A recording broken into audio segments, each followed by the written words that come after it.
News ബിയിലേക്ക് സ്വാഗതം. ഇന്ന് നാം പരിചയപ്പെടുത്തുന്നത് ഒരു കാലത്ത് ചെറുപുഴയിലും പരിസര പ്രദേശങ്ങളിലും വളരെയധികം കുട്ടികളെ നാട്യം പഠിപ്പിച്ച മനോഹര മാഷയും ശാന്ത ടീച്ചറെയും. ഇപ്പോൾ അവർ താമസിക്കുന്നത് ചെറുപുഴയിലല്ല, പരപ്പയിലാണ്. അപ്പം അവരുടെ പഴയകാല കാര്യങ്ങളും നമുക്ക് ഇദ്ദേഹത്തെ ഒന്ന് പരിചയപ്പെട്ട കാര്യങ്ങളൊക്കെ ഒന്ന് ചോദിച്ചു നോക്കാം. മാഷ നമസ്കാരം. അപ്പോ മാഷക്ക് എത്ര വയസ്സായി? 76. അതുപോലെ ടീച്ചറും ശാന്ത ടീച്ചറും? എനിക്ക് 66 വയസ്സായി. അപ്പോ മാഷ എത്ര വയസ്സില്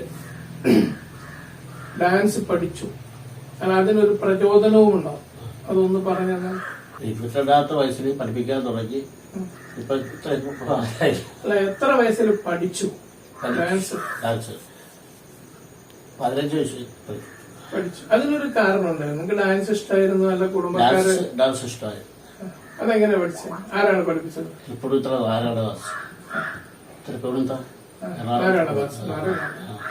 പഠിക്കാനുണ്ട് ഒരു പ്രചോദനം എന്താ? പ്രചോദനം അങ്ങനെ ഇങ്ങനെ എല്ലാരും പഠിക്കുന്നു. അപ്പൊ എനിക്ക് തോന്നി പഠിക്കുന്നത്. അങ്ങനെ താല്പര്യപ്പെട്ട അങ്ങനെ തോന്നി. അപ്പൊ അടുത്തൊരു കലാലയം ഉണ്ടായിരുന്നു, നൃത്ത കലാലയം. അവിടെ പോയി കുറെ നേരം നോക്കിയിട്ടും അപ്പൊ ഡാൻസ് ക്ലാസ് ഓടിക്കും. അതെന്താ അങ്ങനെ ഓടിക്കാൻ? അന്നത്തെ കാലത്ത് ഡാൻസ് പഠിപ്പിക്കുമ്പോൾ ആദ്യം നിർത്തുകയാണ്, നോക്കി നിർത്തുകയാണ്. അത് ആഗ്രഹം അന്നത്തെ കാലത്ത്. ഇപ്പൊ അങ്ങനെയല്ല, വന്ന് നോക്കിയപ്പോ നമുക്ക് വിഷയമൊന്നുമില്ല. അങ്ങനെ നോക്കി നിന്നപ്പോഴത്തേക്ക് എപ്പോഴും ഓടിക്കുന്നില്ല. എന്നാ പിന്നെ പുള്ളിനെ വേണ്ടല്ല ശിഷ്യപ്പെട്ടതൊക്കെ വിചാരിച്ചു. അങ്ങനെ പുള്ളിത്തറ പോയി നാരായണ ഭാഷ നാരായണ ഭാഷയിലൊക്കെ ഉണ്ട് പ്രദേശം അവിടെ എഴുതി. അപ്പൊ ഫീസ് കൊടുത്തിട്ടല്ലേ പഠിച്ചത്? എന്ത് ഫീസ്? പൈസ കൊടുക്കണ്ടായിരുന്നു? പൈസ കൊടുക്കുന്നത് അന്ന് ചെറിയ പൈസയുള്ളൂ അന്നത്തെ കാലം. അന്നത്തെ കാലം എത്രയായിട്ട് കൃത്യമായിട്ട് കൊടുക്കില്ല. പിന്നെ അവിടെ നിന്ന് പഠിച്ചു. അയാളും ഭാര്യ മാത്രമേ ഉണ്ടായിരുന്നു. പ്രായം കുറെ പ്രായം. അവിടെ നിന്ന് പഠിച്ചു. അവിടുത്തെ പണികളൊക്കെ അതല്ല, അവിടുത്തെ പണികളൊക്കെ ചെയ്തു. കടയിൽ പോവും. പൈസ അങ്ങനെ പൈസ. പിന്നെ പൈസ 5-6 മാസം നിന്ന് കഴിഞ്ഞപ്പോ പൈസ വിഷയം നേരെ ചെയ്യുന്നില്ലേ, അടിക്കല് നോക്കുന്നില്ല. അപ്പൊ ശരിക്ക് ഈ കുടുംബം, അതായത് അച്ഛൻ ശരിക്ക് അച്ഛനും അമ്മയൊക്കെ കുടുംബത്തിനായിരുന്നല്ലോ. അപ്പൊ ഈ ഡാൻസ് പഠിക്കാൻ പോകുന്നത് കുടുംബത്തിന് സമ്മതമായിരുന്നല്ലോ? അതിന് പ്രോത്സാഹനം കിട്ടിയിരുന്നോ? കിട്ടിയത് സഹോദരിമാരുടെ എല്ലാവരും പ്രോത്സാഹനം കിട്ടിയത്. അച്ഛൻ നേരത്തെ എതിരായിരുന്നു. അതായത് എന്റെ പള്ളിക്കട പുറകെ അങ്ങനെ സ്കൂൾ വിദ്യാഭ്യാസം തുടങ്ങിയത്. സ്കൂളിൽ പോകില്ല, ഇതിന്റെ പുറകെ തന്നെ പോകും.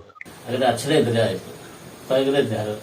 പിന്നെ അതൊക്കെ എന്ന് പറയുന്നത് രാത്രിക്ക് ചോറ് കിട്ടാൻ രാത്രിക്ക് എന്റെ വെക്കാൻ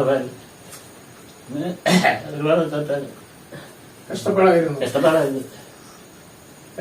എന്നിട്ടും ആ ഒരു അതിനെ തന്നെ നിന്നു. അത് പിന്നീട് ഒരു അന്നൊക്കെ എന്ന് പറഞ്ഞാൽ പെങ്ങള് ഇങ്ങനെ വരുന്നത് നോക്കിയിരിക്കും. എപ്പോഴും അച്ഛൻ പേര് കിട്ടും. എപ്പോഴും കയറി ചെല്ലുന്നത് 12 മണിയാകുമ്പോ എല്ലാം ഉറക്കാറുള്ളത്. അതിനുശേഷം പിന്നീട് അന്നത്തെ ഒരു രീതി ഉണ്ടല്ലോ, അന്നത്തെ ഡാൻസിന്റെ സിസ്റ്റങ്ങളും അതിന്റെ മേക്കപ്പ് സംവിധാനങ്ങളും ഒക്കെ ഉണ്ടല്ലോ, അതും ഇന്നും തമ്മിൽ വളരെ വ്യത്യാസമുണ്ട്. അപ്പൊ ആ പഴയകാലത്തെ ആ രീതികളെ കുറിച്ച് ഒന്ന് പറയാം. പഴയകാലത്തെ രീതികൾ ഞാൻ പഠിപ്പിക്കാൻ തുടങ്ങി ഞാൻ ഒറ്റയ്ക്കാണ് മേക്കപ്പ് ചെയ്യുന്നത്. അത് അന്നത്തെ വൃത്തത്തെ പോലെ മേക്കപ്പ് ഇച്ചിരി പേസ്റ്റ് വെച്ച് നടിച്ച് ഇങ്ങനെ ചെയ്യും. പാട്ട് പാടും എല്ലാം ഞാൻ തന്നെ തരാം. ഈ പാട്ട് അവിടുന്ന് പഠിച്ചതാണോ അല്ല അതിന് മുമ്പേ പഠിച്ചിരുന്നോ? പാട്ടിലെ ഏറ്റവും പഠിച്ചതേ ഉള്ളൂ. കുറച്ച് അത് കഴിഞ്ഞിട്ട് കുറച്ച് സംഗീതം പഠിച്ചിട്ടുണ്ട്. സംഗീതം കുറച്ചൊക്കെ പഠിപ്പിക്കുകയും ചെയ്യും. ഒരു 2 വർണ്ണോ അതൊക്കെ പഠിച്ചിട്ടുണ്ട്. അല്ല, അന്നത്തെ മേക്കപ്പ് രീതി ഉണ്ടല്ലോ, ഇന്നത്തെ തമ്മിൽ ഇപ്പൊ നിങ്ങൾ ചെയ്യുന്നത് കൊണ്ടാണ് ചോദിച്ചത്. അന്നത്തെ മേക്കപ്പ് രീതി ഇന്നത്തെ രീതിയും തമ്മിൽ ഡ്രസ്സിങ് വ്യത്യാസമുണ്ട്. അതെന്താ അതിനെ കുറിച്ച് ഒന്ന്? ഒത്തിരി മാറ്റമുണ്ട്. അന്ന് ഇച്ചിരി പേസ്റ്റ് അടിച്ചു, ഇച്ചിരി റോസ് പൗഡർ ഇട്ടു, കണ്ടെഴുതി പൊട്ടും തൊട്ട് ബാക്കി ഒരു അന്നൊക്കെ നീ ചുട്ടി കുട്ടുന്ന ഒരു ഏർപ്പാടുണ്ട്. അതൊക്കെ ചെയ്താൽ മതി. ഇപ്പം കുറെ കോസ്റ്റ്യൂമുകൾ, ഒരുപാട് സാധനങ്ങളാണ്. അത് നമുക്കൊന്നും അതിന്റെ പേര് പോലും അറിയത്തില്ല. ഇപ്പൊ എല്ലാരും വിസ്മയിക്കുകാരെ തന്നെ വിളിക്കുമല്ലേ പുതിയതായിട്ടൊക്കെ പഠിച്ച് അങ്ങനെ. ഇന്നിപ്പം ശരിക്ക് വസ്ത്രം ഡാൻസ് പ്രത്യേക വസ്ത്രമാണ്. ആ ഒരു കാലഘട്ടത്തിലെ വസ്ത്രങ്ങൾ നിങ്ങൾ സ്വന്തം എറിഞ്ഞ് ഉടുപ്പിക്കുന്നതാണോ അല്ല ഞാൻ തലത്തെ ജോർജ് വിഷയം അതെ? ഭരതനാട്യത്തിന് ക്ലാസിക്കലിനൊക്കെ നമ്മൾ പണ്ടൊക്കെ ഞൊറിഞ്ഞു കുത്തി പിടിപ്പിക്കുമായിരുന്നു. സാരി കുത്തിയിട്ട് പഴയ രീതി അതാണല്ലോ, പണ്ടത്തെ രീതി അങ്ങനെ തന്നെയായിരുന്നു. ഇപ്പോഴല്ലേ എല്ലാവർക്കും അത് എല്ലാം പോയി എല്ലാം റെഡിമെയ്ഡ്.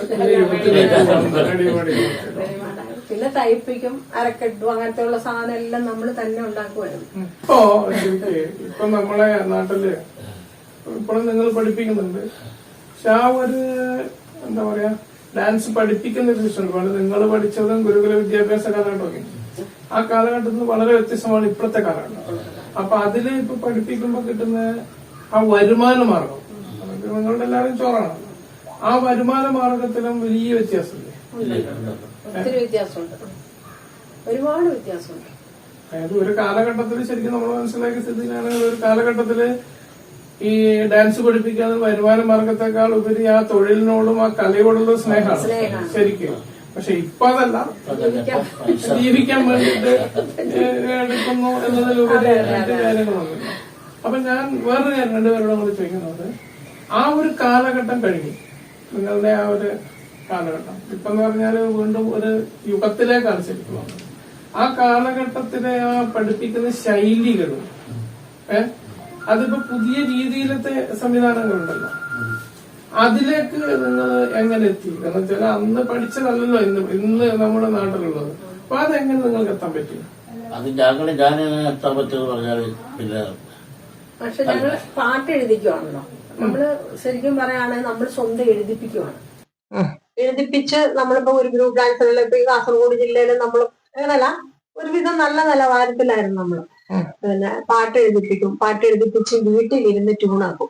ആൾക്കാരെയൊക്കെ വിളിച്ചു മ്യൂസിക് പാർട്ടി എല്ലാം വിളിച്ച് ഒരു 2 ദിവസം 3 ദിവസം കൊണ്ട് നമ്മൾ ട്യൂണാക്കും. പിന്നെ ആ ട്യൂണാക്കിയിട്ട് പിന്നെ ആ പാട്ട് അന്ന് റെഡി ആയല്ലോ, അത് കഴിയുമ്പോൾ ഞങ്ങൾ ഡാൻസ് പഠിപ്പിക്കും.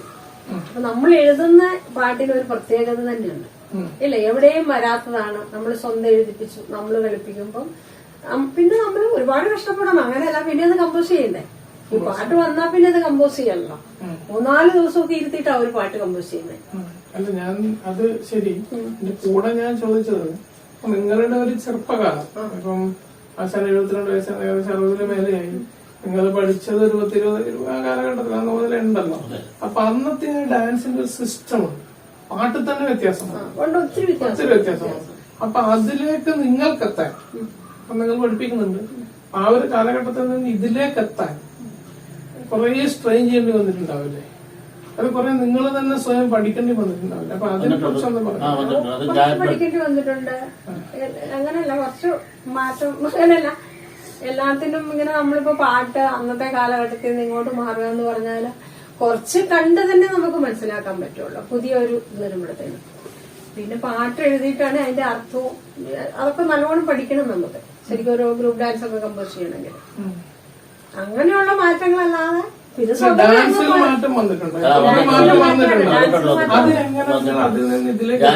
കഴിഞ്ഞില്ലേ, ആദ്യം പറഞ്ഞില്ലേ പിന്നെ നോക്കുകയാണെങ്കിൽ ഇവിടെ കലിപ്പുറം പോയിട്ട് വിവര ടീച്ചറുണ്ട്.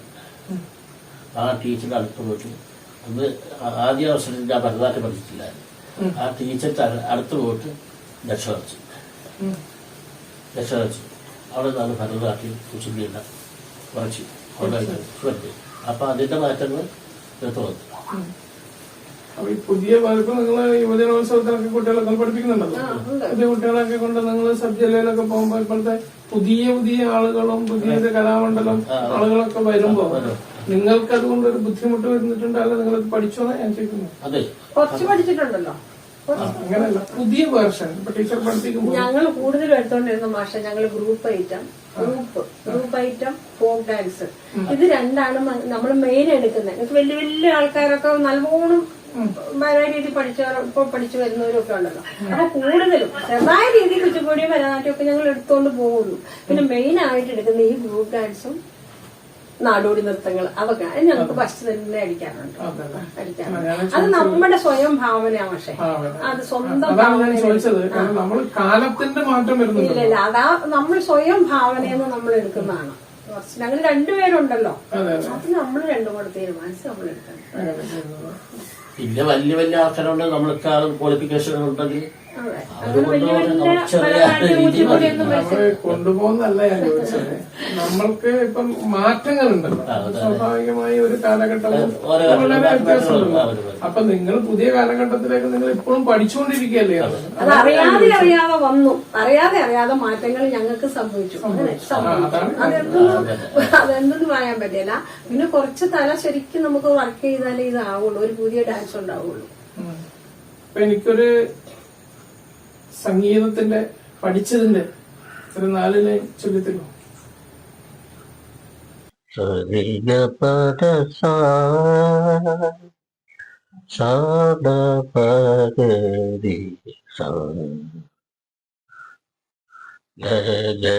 ഗരി സരി ഗരി സരി ഗരി സരി സരി ഗപ്പ ഗരി സരി ഗപ്പ ഗരി സരി ഗരി സരി ഗരി ഗപ്പ ഗപ്പ ദപ ദസദാ ഗപ്പ ഗരി ഗപ്പ ഗപ്പ പദ ദപ സദാ ദപ ഗപ്പ ദപ ഗരി സരി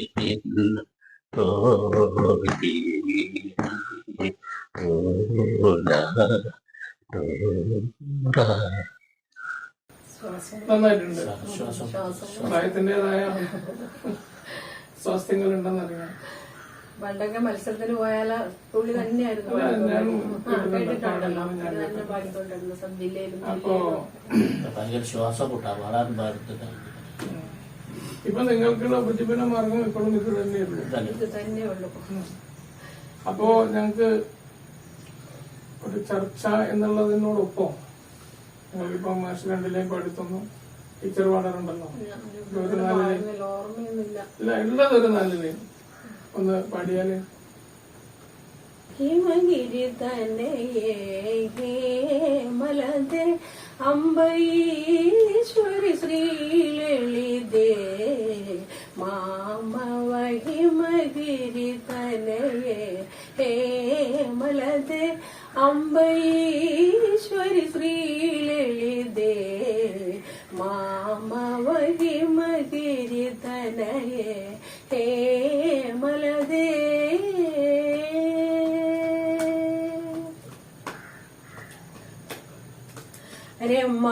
രമാവാണിസം സേവിത സകലേ രമാവാണിസം സേവിത സകലേ രമാവാണിസം സേവിത സകലേ രാജരാജേശ്വരി രാമ സഹോദര രാജരാജേശ്വരി രാമ സഹോദര സരി നിന്നിബ പാപ മഗ ഗമ ഗമ പരി പമ ഗമ പരി സ നി സരി നിന്നിബ പാപ മഗ ഗമ ഗമ പരി പമ ഗമ പരി സ ഗമ പദ നിദ പം.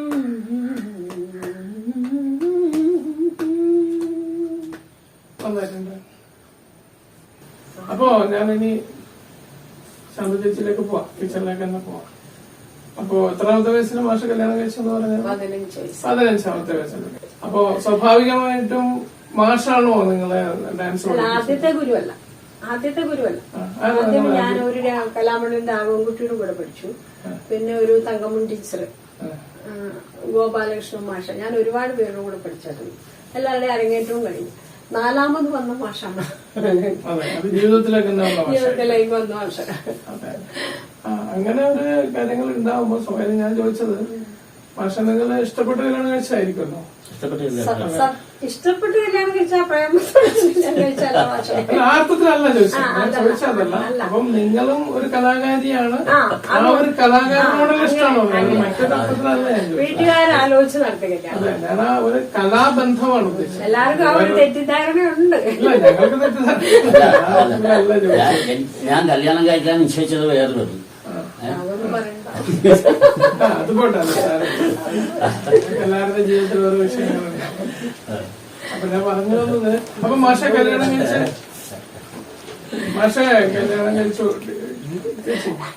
അപ്പൊ മാഷെ കല്യാണം കഴിച്ചു. എത്ര മക്കളുണ്ട്?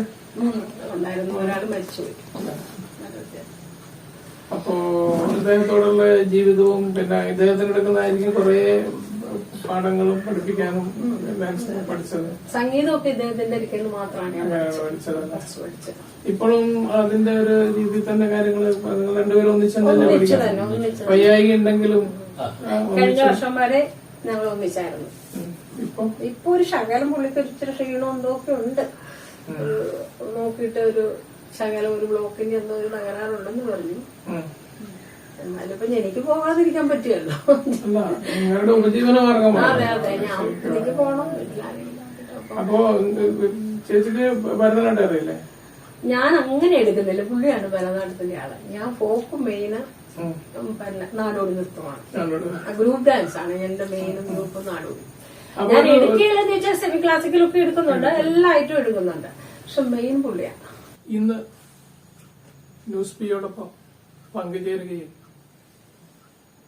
നമ്മളുടെ കാര്യങ്ങളൊക്കെ, നമ്മളുടെ സംശയങ്ങളും കാര്യങ്ങളൊക്കെ ദൂരീകരിച്ച് കാര്യങ്ങൾ പറഞ്ഞു തന്ന മനോഹര മാസ്റ്റർക്കും